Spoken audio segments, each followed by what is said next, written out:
Hello, thanks for joining me today. I am here to show you how to play the subtraction math game of finding threes. I do have a helper with me today since these are math games.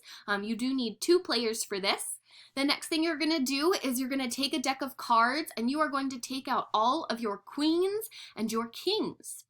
The jacks will stay in the deck and those will be 0. Your ace will be 1. All right, so now that you've done that, you're gonna set up your cards. How we set up the cards is take them and face them down. So I'm gonna show you what I have. So we have our cards face down. And now it's going to be Alina's turn. So she's gonna choose two cards from the pile. So pick your cards. And then she's gonna show them. So she grabbed ace, ace, which is 1 minus 1.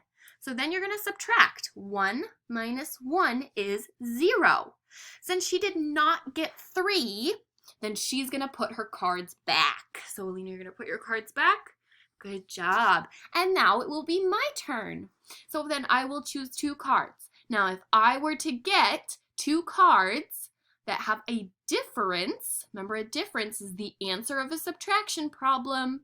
If I have a difference of 3, then I get to keep my pair. Okay, play until all your cards are gone. Have fun. Bye.